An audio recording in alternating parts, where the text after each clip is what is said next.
The crackle of the stun gun shattered the serene morning, cutting through the quiet suburban air like a blade. Natalie Brooks, the paramedic who had sprinted past the manicured lawns and floral perfection of Crestfield Grove, felt the electric shock slice through her body. In all her years on the job, Natalie had treated everything from gunshot wounds to stroke victims. She'd even survived a rollover ambulance crash. But never had she imagined being tasered by a neighborhood security guard while trying to save a life. And yet, here she was, crumpled on the pristine grass of Unit 214. She'd been responding to a desperate 911 call about a suspected heart attack. Every second mattered. Every step brought her closer to someone fighting for breath.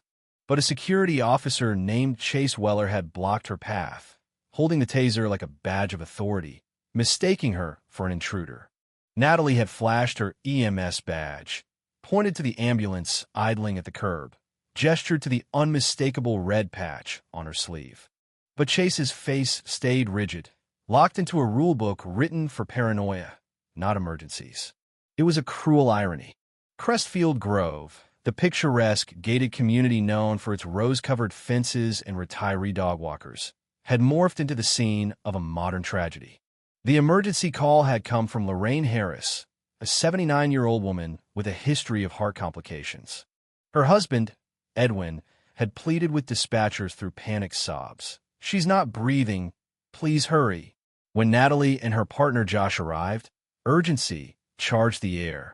But before they could even knock on the Harris front door, Chase Weller stood in their way. "You need clearance," he barked. "We have a cardiac arrest." "There's no time," Natalie had said firmly. Her voice would later echo in a courtroom. But Chase was unmoved. He cited HOA protocols, the need for gate codes, and entry authorization. Josh, still in the ambulance, was on the radio with the on-duty watch commander trying to override the situation. Meanwhile, Natalie tried to appeal to Chase's humanity. She saw Lorraine's life slipping away in the seconds ticking by. "Call your supervisor," Chase growled, his voice escalating, the taser shaking slightly in his hand.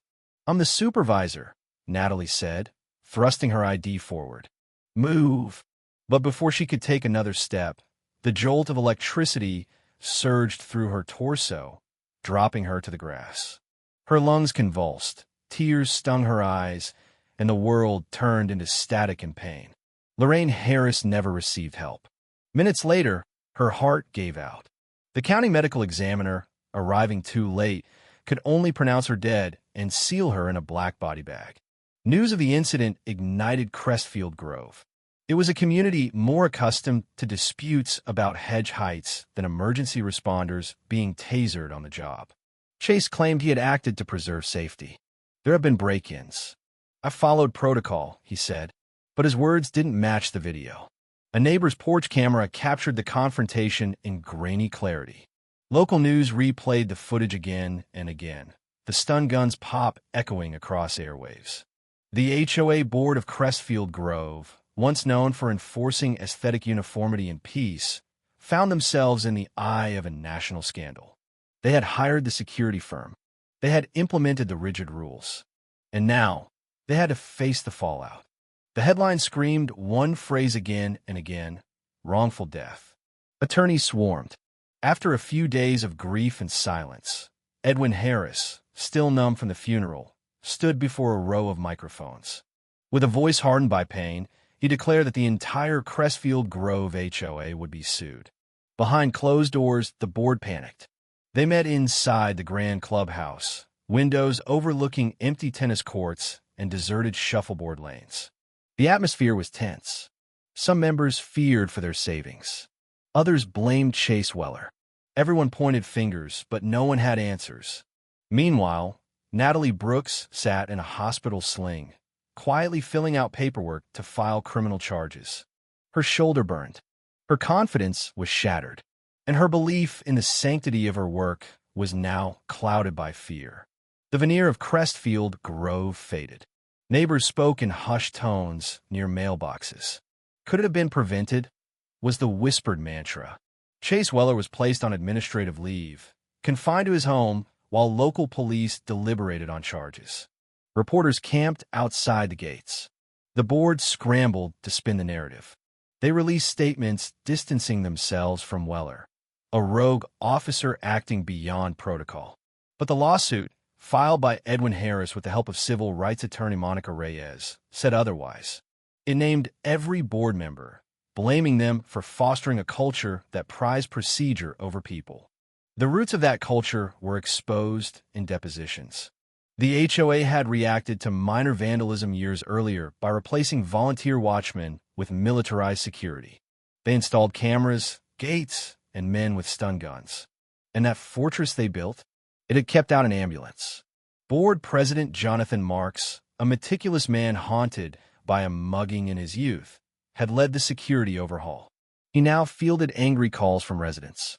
"My mother lives there. What if it had been her?" Someone yelled over the phone.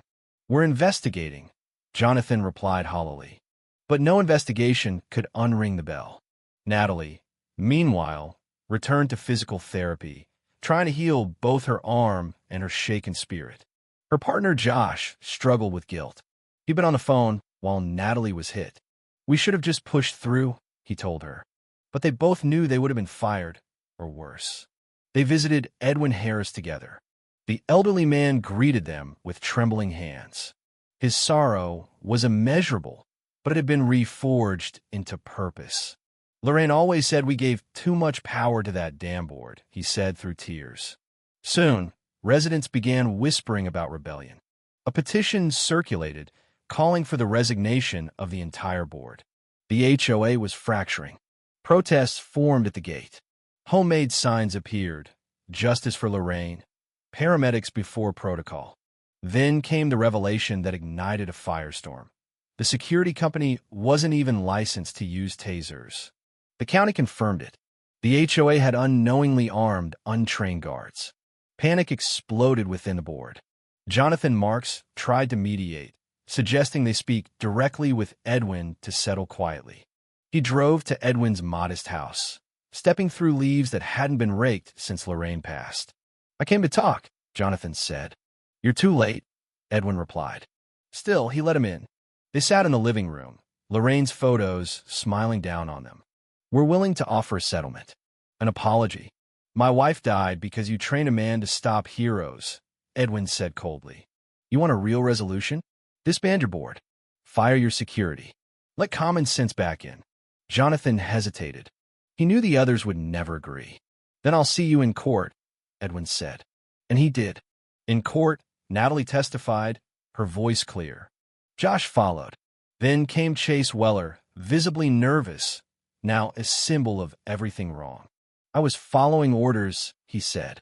Monica Reyes stood, her closing arguments razor-sharp. "This isn't just about a bad decision. It's about a system built to keep people out, even when those people are trying to save lives." The jury deliberated for 2 days. Their verdict was thunderous. They ruled in favor of Edwin Harris. The HOA was found liable for wrongful death. Damages were awarded in the millions. The security firm was fined, investigated, and soon dissolved. Jonathan Marks resigned. Some board members sold their homes and left. Others tried to rebuild. The gates of Crestfield Grove were adjusted. Emergency vehicles were granted permanent, immediate access. Natalie returned to work, her bravery honored by her department. Edwin created a scholarship fund in Lorraine's name for young EMTs. "She would have loved that," he said. Crestfield Grove became a different place. Less rigid, more open. People talked more, helped more, trusted more. And if an ambulance ever came again, it would never be stopped by a gate, a guard, or a policy. Because Lorraine Harris's life had ended, but her legacy was just beginning. The end.